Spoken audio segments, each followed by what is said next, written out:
Swastiastu. Bapak Ibu dosen yang saya hormati, perkenalkan nama saya Made Budiartini. Saya adalah guru bimbingan konseling di SMK Negeri 1 Amlapura. Saya juga sebagai mahasiswi PPG dalam jabatan kategori 1 gelombang 2 bimbingan konseling di Universitas Pendidikan Ganesha tahun 2022. Nomor peserta PPG 201 506 621234. Pada kesempatan ini saya akan membuat video layanan konseling individu untuk uji kinerja UKM PPG tahun 2023. Selamat menyaksikan. Om Santi Santi Santi Om. Iya, sebentar. Silakan masuk. Misi Bu. Iya. Swastiastu Bu. Swastiastu, Nak. Silakan duduk.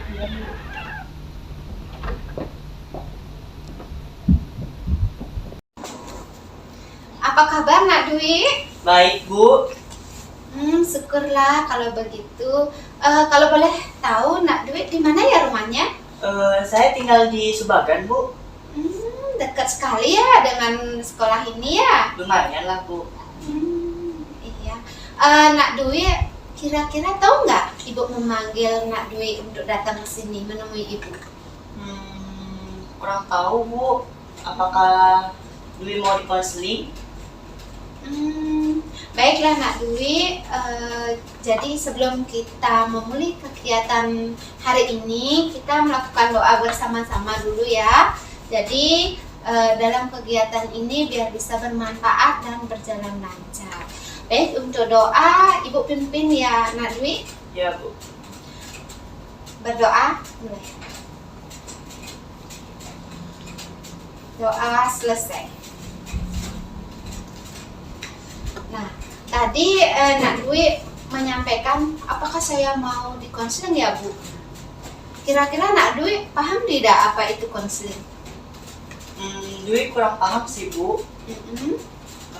Tapi biasanya kalau konseling itu ketika ada siswa yang bermasalah dan menuju ruang BK dan diselesaikan bersama dengan guru BK Bu. Oh begitu. Menurut Nak Dwi bahwa kalau ada masalah datang ke ruang BK dibantu oleh guru BK untuk menyelesaikannya dan mencarikan solusinya. Emang benar Nak Dwi, tapi perlu juga Nak Dwi ketahui bahwa bukan siswa yang bermasalah saja untuk datang ke ruang BK. Ketika ada masalah ataupun Nak Dwi, tidak hanya yang punya masalah aja yang datang ke ruang BK, tapi bisa juga untuk berkonsultasi seperti menanyakan tentang karir kedepannya, kemudian untuk menanyakan prestasi juga, bisa seperti itu Nak Dwi. Begitu ya Bu penjelasannya. Berarti Dwi bakal dikonseling dong Bu di sini. Iya benar sekali. Jadi Nak Dwi, sebelum kita memulai konselingnya, kita sepakati waktunya dulu ya. Jadi Ibu di sini punya waktu 35 sampai 45 menit. Bagaimana Nak Dwi? Apakah setuju? Setuju Bu. Baiklah Nak Dwi, karena sudah menyepakati waktu bersama-sama, apakah Nak Dwi sudah siap untuk mengikuti konseling kali ini? Nah, coba cek posisi duduknya. Apakah Nak Dwi sudah merasa nyaman dengan posisi duduk Nak Dwi sekarang? Sudah Bu.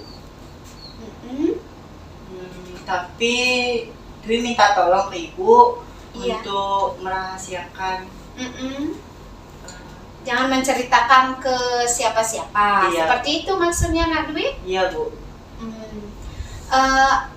Kalau boleh tahu ya Nak Dwi, apakah sebelumnya Nak Dwi sudah pernah mengikuti konseling individu? Belum Bu.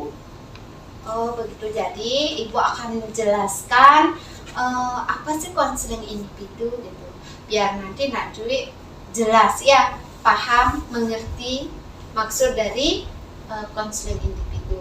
Jadi di sini konseling individu itu adalah suatu proses layanan konseling yang dilaksanakan atau diselenggarakan oleh konselor kepada konseli untuk menyelesaikan sebuah masalah yang dimiliki oleh konseli.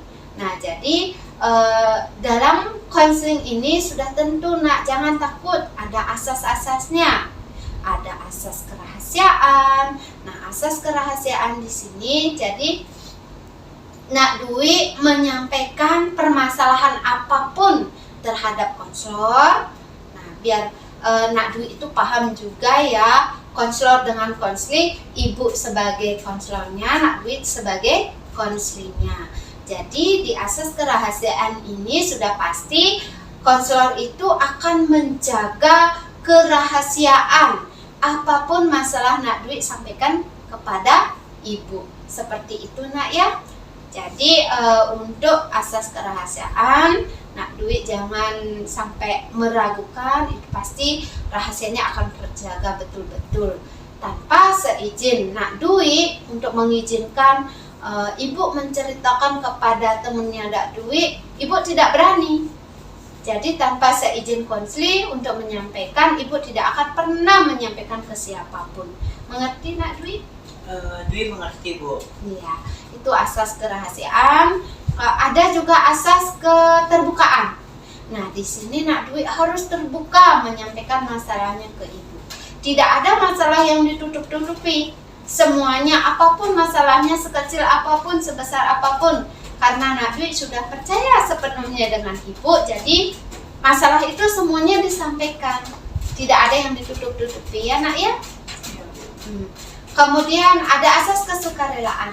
Nah, di sini dalam asas kesukarelaan dengan penuh rasa sukarela, tidak ada unsur paksaan ya untuk Nak Dwi, karena Nak Dwi sudah percaya sepenuhnya dengan ibu ya untuk menyampaikan masalahnya. Paham Nak Dwi? Paham Bu. Selain itu juga ada tujuan konseling di sini. Tujuan konseling itu untuk menuntaskan sebuah permasalahan yang dimiliki oleh konseling. Jadi masalah yang Nak Dwi miliki jadi akan dibantu oleh ibu sebagai konselornya. Nah, seperti itu Nak Dwi sudah mengerti dengan maksud ibu? Dwi sudah mengerti dan Dwi juga sudah percaya sepenuhnya dengan ibu. Itu ya, ibu paham nak. Jadi apakah konseling hari ini sudah bisa dilakukan? Apa sudah bisa dimulai? Apakah Nak Dwi sudah siap? sudah siap Bu, sudah siap dimulai. Baiklah Nak Dwi, belakangan ini ibu perhatikan nampaknya Nak Dwi sedang punya masalah. Apa bisa menceritakannya?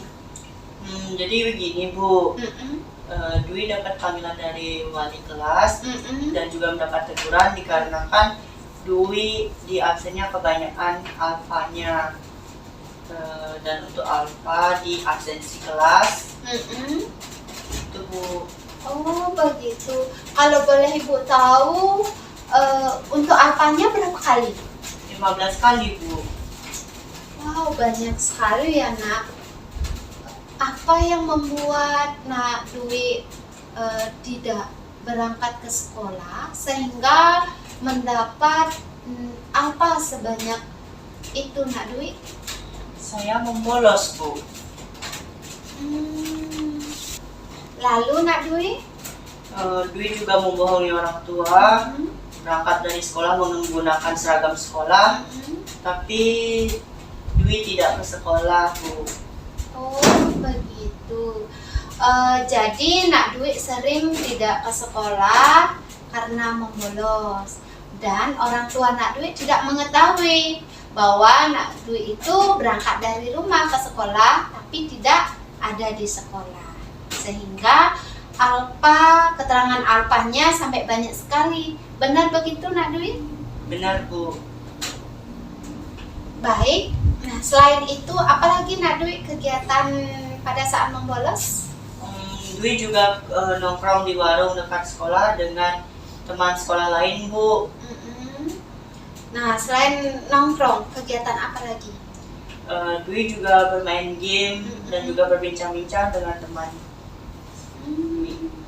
Lalu Nak Dwi jam berapa pulang sekolah? Dwi pulang dari nongkrong itu, pulangnya ketika pulang jam dari sekolah itu, Dwi langsung pulang. Oh, berarti Nak Dwi itu pulangnya menyesuaikan kalau temannya sudah pulang dari sekolah, Nak Dwi pulang, sehingga orang tua Nak Dwi itu tidak mencurigai sedikit pun bahwa Nak Dwi itu tidak sekolah. Apa seperti itu Nak Dwi? Iya, Bu, seperti itu. Jadi dari apa yang Nak Dwi ceritakan ya, jadi itulah dasarnya ibu memanggil Nak Dwi untuk menemui ibu. Jadi sudah benar kenapa Nak Dwi alfanya banyak sekali. Ternyata Nak Dwi membolos. Ya. Nah, karena kemarin juga ibu dilaporin ya oleh wali kelasnya Nak Dwi ya, bahwa Nak Dwi belakangan ini dilihat dari absennya banyak sekali alfanya. Jadi setahu ibu itu Nak Dwi sebelumnya kan rajin ya Nak ya. Nah, belakangan ini karena ada suatu keanehan terhadap absennya Nak Dwi, jadi ibu sesuai dengan laporan wali, ibu memanggil Nak Dwi. Nah, ibu menanyakan itu, kenapa alfa banyak sekali. Ternyata Nak Dwi itu jujur dengan ibu, percaya dengan ibu, mau menceritakan. Jadi dari cerita itu benar berarti Nak Dwi itu membolos. Nah, jadi ibu dapat simpulkan bahwa Nak Dwi itu dari rumah berpakaian seragam berangkat ke sekolah, buktinya tidak ada di sekolah. Kemudian Nak Dwi itu nongkrong-nongkrong di warung ya Nak ya, bersama teman sekolah lain. Iya. Terus sambil bermain game, sambil berbincang-bincang, kan seperti itu Nak Dwi? Iya, Bu. Iya. Jadi Nak Dwi pernah nggak berpikir bahwa kalau saya membolos seperti ini, jadi Nak Dwi itu dampaknya bagaimana nanti itu? Pernah nggak berpikir seperti itu? Dampak dari membolos itu bagaimana ke depannya seperti itu? Belum pernah. Belum, tidak ada bayangan. Iya. Karena masih Nak Dwi itu berpikir, saya diajakin teman, saya untuk nongkrong di warung, saya senang. Seperti itu ya Nak? Iya, Bu, seperti itu. Berarti Nak Dwi suka ngumpul-ngumpul sama teman. Iya, Dwi merasa malas untuk ke sekolah dan juga lebih senang berkumpul dengan teman-teman. Seperti itu.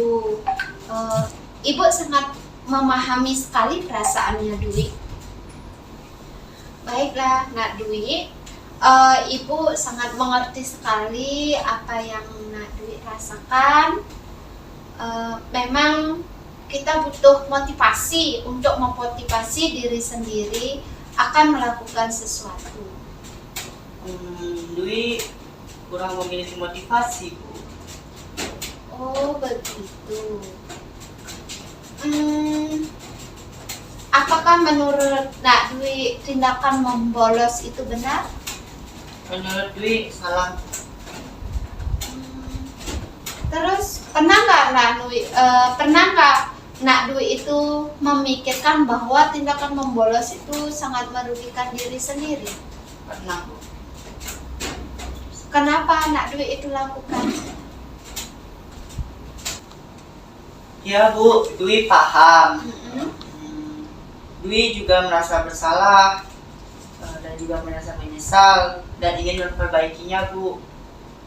Oh iya, berarti Ibu bisa tangkap bahwa Nak Dwi itu sangat menyesali dan ingin merubah dan memperbaiki apa yang menjadi kesalahannya Nak Dwi. Apa benar begitu Nak Dwi? Iya benar.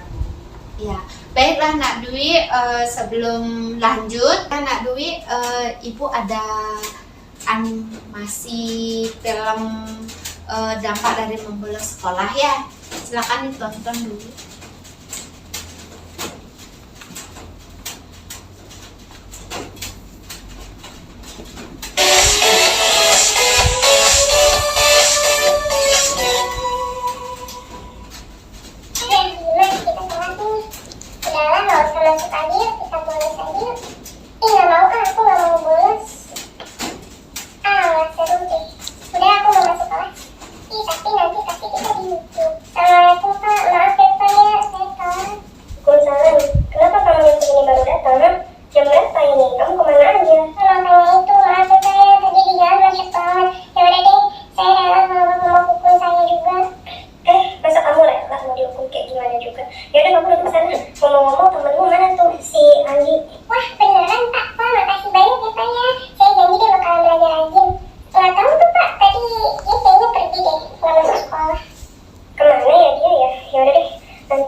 Halo, waalaikumsalam.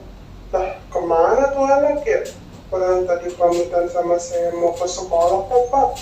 Masa nggak ada sih? Kemana tuh dia? Loh, jadi dia pamitnya berangkat ke sekolah? Wah, apa jangan-jangan dia bolos ya? Yaudah deh Pak ya, makasih ya Pak ya infonya. Asik bisa bolos. Si Bima sih lagi diajakin, makanya nggak mau. Nah, Keti, itu bukannya si Andi. Kok dia nggak berangkat ke sekolah? Iya ya. Yaudah kita ajak main aja dia, yuk. Ya juga ya, yuk kita ajak main lagi yuk. Oh, Andi nggak berangkat ke sekolah, lu ngapain ya sama kita? Ada Keti sama Cik. Gue juga mau main nih, bosan banget di sekolah mulu. Sekali-kali kita main. Kita minum lagi yuk. Minum apaan? Es kah? Ya, hari ini masih es, bukanlah kita minum itu loh. Yang lagi booming itu, yang ada alkoholnya. Cucu-cucu gituan, yang ada alkoholnya. Yuk seru-seruan. Ih, gak boleh itu. Kata Pak Ustadz haram tau. Gue udah dibilangin katanya tuh haram. Ya, lu gak asik hari gini masih ngomongin kata Pak Ustadz. Kalau tadi mendingan, ayo deh yang penting kita happy yuk kan. Iya lo gak asik nggak gaul, cemen. Ayo makanya, berani gak lu? Wih, nantangin. Ayo, siapa takut? Ayo makanya, ayo duduk. Jangan ngomong doang lu. Kalau asik nih gitu dong, ya udah. Mau pesenin dulu ya, minumannya. Nih, lu pada pegang ya minumannya atau aku. Oke, siapa takut? Emang lu pikir gue gak berani minum kayak beginian? Ya, lu jangan ngomong doang. Ayo minum, cheese. Ayolah, cheese. Hahaha, hari ini kita happy-happy. Ya dong, kita bersenang-senang. Hahaha. Aduh, gue kenyang banget nih. Kayak gue udah puyeng banget kepala gue. Mau pulang ya? Mau balik dulu, puyeng kepala gue habis minum kayak beginian. Ya, yakin lu cuma sampai segitu doang ya, cemen. Dadah, sama Gi, balik Gi. Puyang lu yang udah gak kuat. Dah. Ya ini gue udah gak kuat, bye.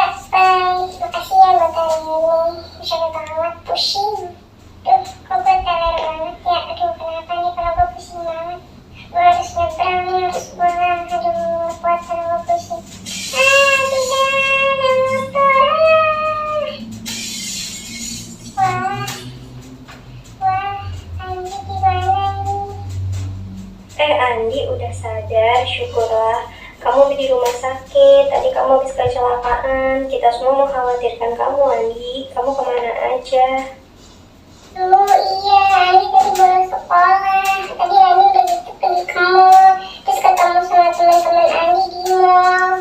Terus udah gitu, Andi tadi minum-minuman beralkohol. Padahal udah dibilangin sama Pak Ustadz, itu tuh gak boleh, haram. Maafin Andi ya, Pak Guru, Ayah, sama Dimas. Maaf ya, udah bikin kalian cemas. Astagfirullahaladzim. Jadi apa Kamu tadi belum sekolah, terus kamu habis minum beralkohol. Itu udah jelas-jelas haram hukumnya. Gak ingat apa kata Pak Ustadz? Ayah gak mau denger kamu kayak gitu lagi. Kok kamu jadi anak yang bandel sih? Tuh lihat tuh akibat kamu bandel, bolos, terus kamu minum beralkohol. Jadinya kamu sekarang celaka kan? Kena tulahnya tuh. Iya Andi, lagian kan aku juga udah bilang, apaan sih pakai bolos-bolos segala. Udah, gak apa-apa, kita masuk kelas aja. Lagian aku juga gak dihukum kok sama Pak Guru baik kok tadi malah suruh aku langsung wudhu. Kayak kan Pak Guru? Iya, orang gak apa-apa juga. Lagian kamu yang bukan masuk sekolah aja. Daripada kayak begini kan, yang udah kamu jadi sakit. Terus yang ada kamu jadi gak bisa sekolah lama gara-gara kamu harus dirawat di rumah sakit. Udah ya Andi, jangan kayak gitu lagi. Ini bisa dijadiin pelajaran. Kalau kamu gak boleh bolos lagi sekolah, terus kamu gak boleh minum beralkohol kayak gitu lagi. Udah jelas-jelas itu haram. Ya Andi ya. Iya, Andi janji Andi gak bakal ngelakuin hal itu lagi. Andi nyesel udah ngelakuin itu semua. Padahal Pak Ustadz udah bilang gak boleh minuman kayak begitu. Andi juga nyesel udah bolos sekolah. Sekarang Andi harus dirawat di rumah sakit. Karena Andi jadi lama gak sekolahnya. Maafin semuanya, maafin Andi semuanya. Pokoknya Andi benar-benar minta maaf. Andi hilang, Andi gak bakalan ngelakuin hal itu lagi. Andi nyesel banget. Iya, iya, ya udah ya, kamu cepat sembuh aja sekarang lah. Yang udah berlalu, ini bisa dijadiin pelajaran buat kamu. Kamu jangan kayak gitu lagi, oke? Iya Andi, benar kata ayah kamu. Ya udah, kamu cepat sembuh ya, dan jangan ngelakuin hal itu lagi.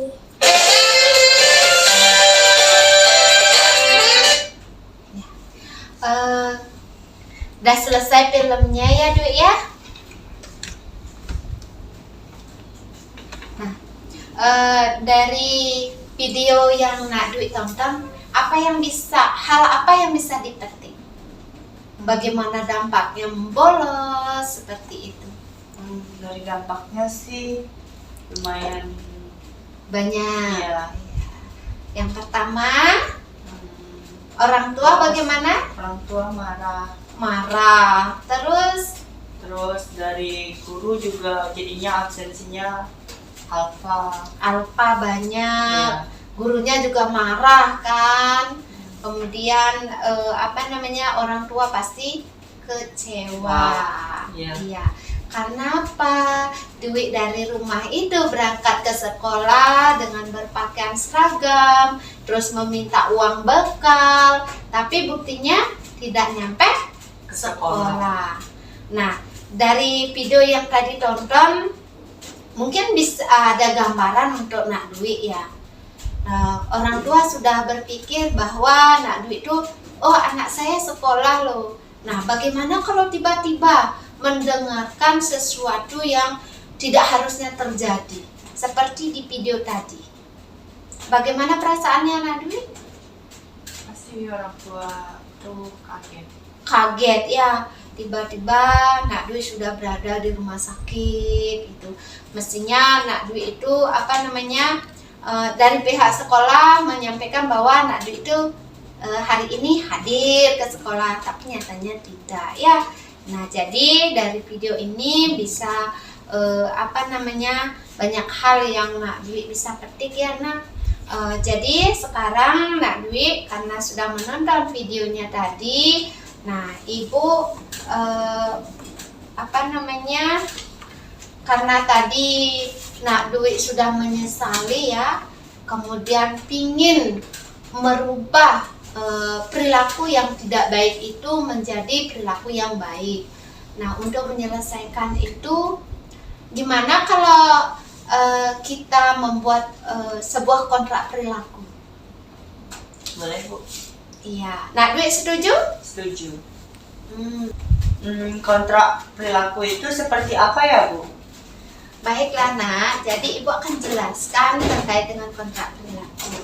Jadi kontrak perilaku itu mengadakan suatu kesepakatan antara Ibu dengan Nak Dwi. Jadi dengan kesepakatan kontrak perilaku itu ada batas waktunya. Nah, jadi dengan cara itu bisa mengubah perilaku yang membolos menjadi tidak membolos. Nah, atau lebih rajin bersekolah. Jika kontrak perilaku nak duit langgar, nanti ada sanksi atau konsekuensi atau hukumannya. Kalau misalnya nak duit sesuai dengan kontrak atau kesepakatan bisa dilakukan dengan baik, Ibu yakin nanti nak duit akan mendapatkan perubahan sikap, perubahan perilaku yang baik. Seperti itu nak duit. Apa nak duit paham? Baik Bu, Dwi sudah paham. Baik, apakah sudah bisa memulai untuk kontrak perilakunya? Sudah. Ya, kalau begitu silakan nak duit untuk mengisi. Ini Ibu sudah, ini ada kertas. Ini pulpennya nak duit. Yang pertama nak duit mengisi nama lengkap dulu ya, ditulis. Iya. Nama lengkapnya ditulis.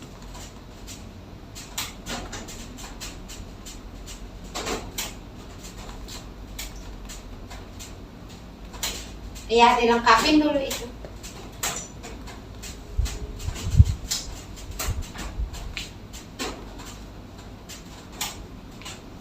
Iya. Kemudian di bawahnya nak duit, tulislah perilaku bermasalah apa yang kira-kira nak duit lakukan. Perilakunya di bawahnya, iya. Silakan ditulis.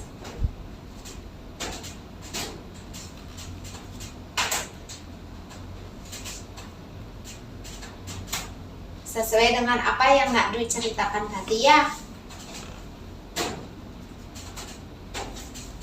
Apa itu? Ada membohongi orang tua,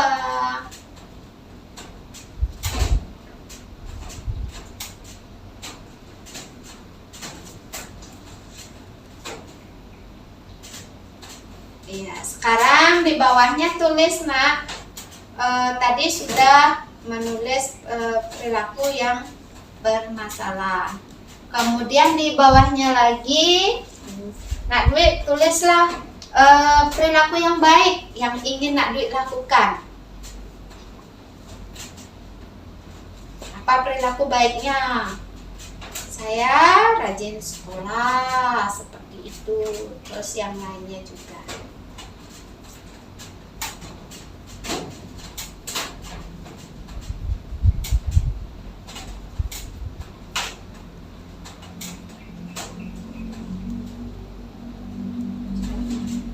Ya, kemudian ada rewardnya ya.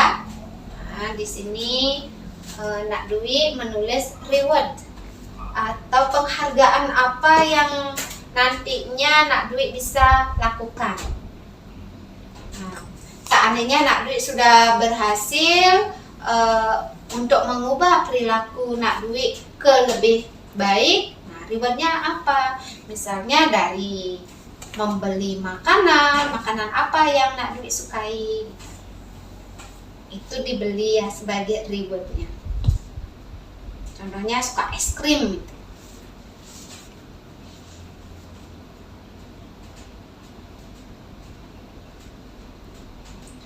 Sudah? Ya, sekarang di bawahnya lagi ya tulis hukumannya. Hukuman dari perilaku atau hukuman dari melanggar kontrak yang sudah kita buat bersama.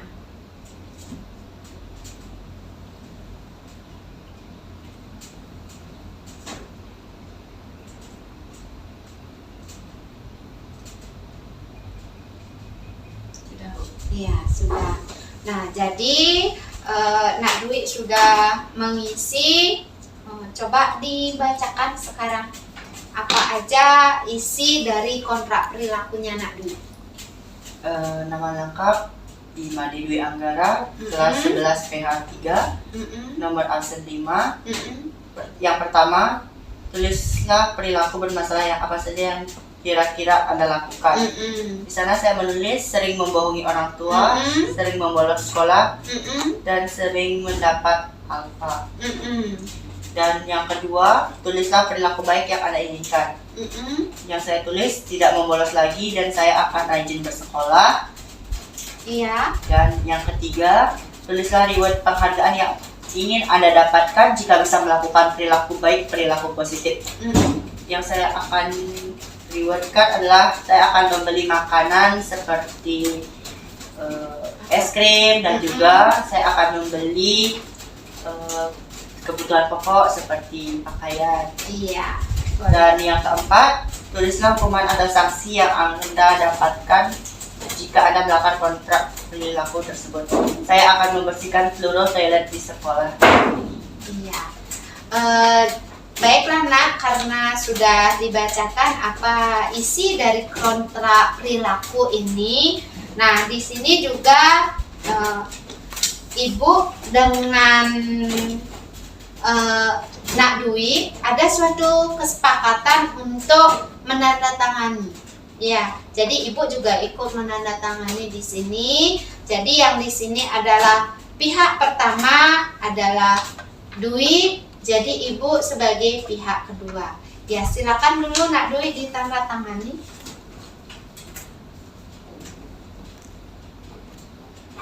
Ya, Nak Dwi sudah menandatangani, sekarang Ibu ya.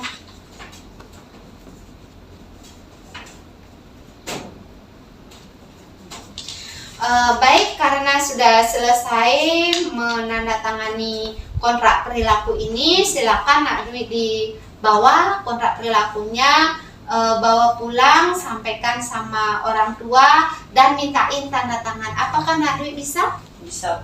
Iya, silakan dibawa. Ya, boleh taruh sini dulu ya. Baiklah Nak Dwi, karena surat sudah kamu bawa. Nah, sekarang sepakati kontrak kita. Kontraknya bisa mulai dari kapan? Dari Dwi besok sudah bisa mulai, Bu. Berarti kontraknya bisa mulai dari besok. Nah, berapa lama berlakunya? 2 minggu deh. 2 minggu. Oke, baiklah, berarti lagi 2 minggu Nak Dwi datang lagi ya menemui Ibu untuk menyampaikan bagaimana perasaan Nak Dwi setelah menjalani kontrak perilaku ini. Baik, Bu. Iya. Semangat ya Nak.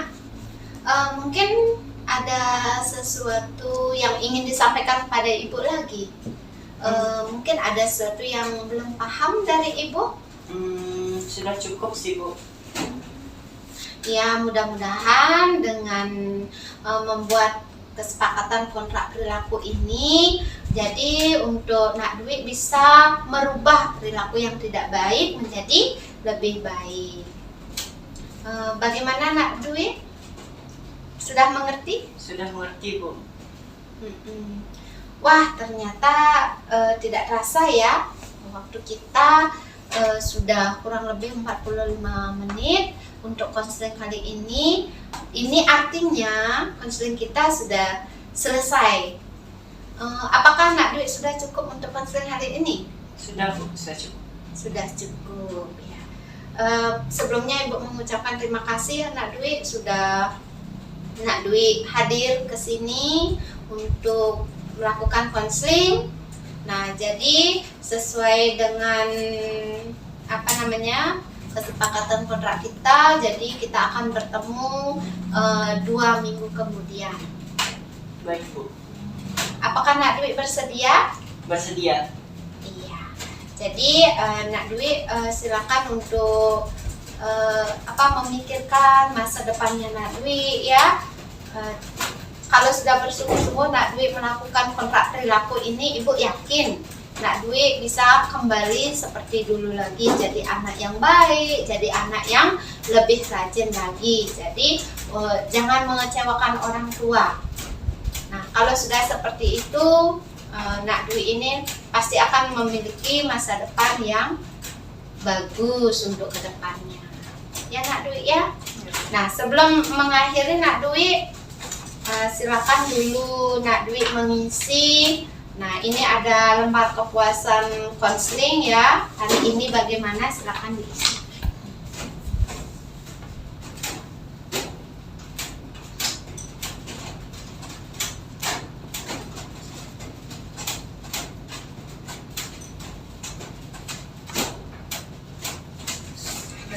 Ya, silakan ditandatangani dulu.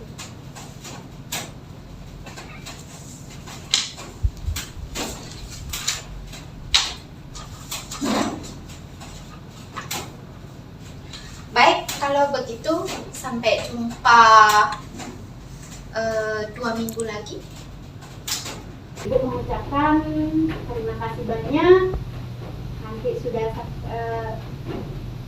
Nak Dwi sudah bisa pulang ya. Ibu, baik, terima kasih Bu.